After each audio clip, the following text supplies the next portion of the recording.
Reconstruction was a time of hope for African Americans in West Baton Rouge Parish, as in many other areas around the nation. During this time, formerly enslaved people were free to run for public office, vote, and attend school.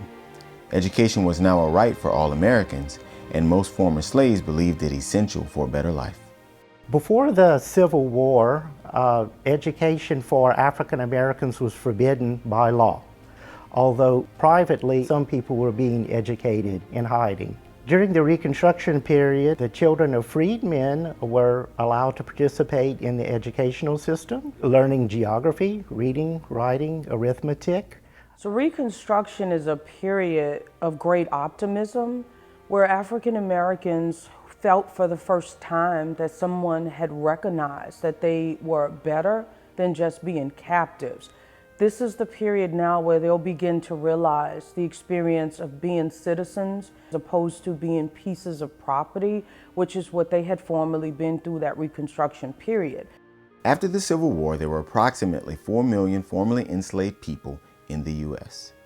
They had no jobs, housing, money, schools, or stability. The Freedmen's Bureau was one of the few organizations established by the federal government to help transition this formerly enslaved population into freedom. The Freedmen's Bureau helped with labor arrangements. It provided legal counsel. It provided relief after these awful floods of the Mississippi River, and providing clothing, shoes, food for all the people who were suffering.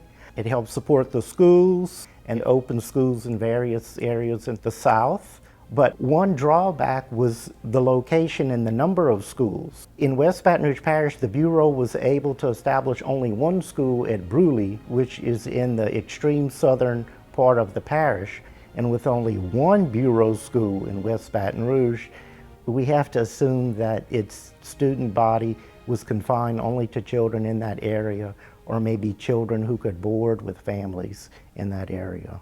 The Freedmen's Bureau closed in 1869.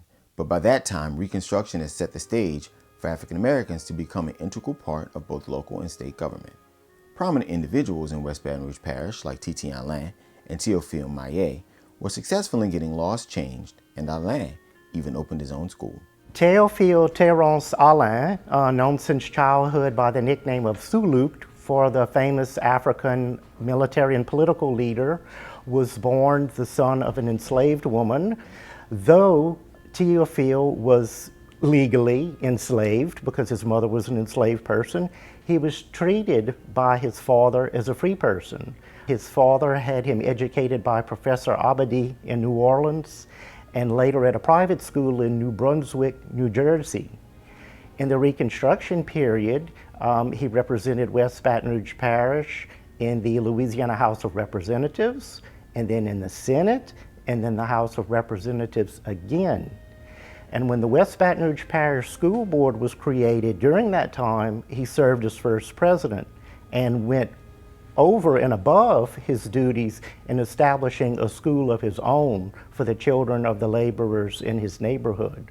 So it was a period of great optimism, but it was short-lived, largely because the Reconstruction era that was forced by the federal government came to a sudden end thanks to the influence of Southern politicians who wanted to ensure that that system of caste that they had so effectively engineered would never die. It was never the intention of the South that this would stop. They liked the idea of having a free labor base, and they liked the idea of having a caste system, and they didn't want to see an end to it. And so it was a struggle between the will of the federal government to end it and the will of the South to ensure that it did not die.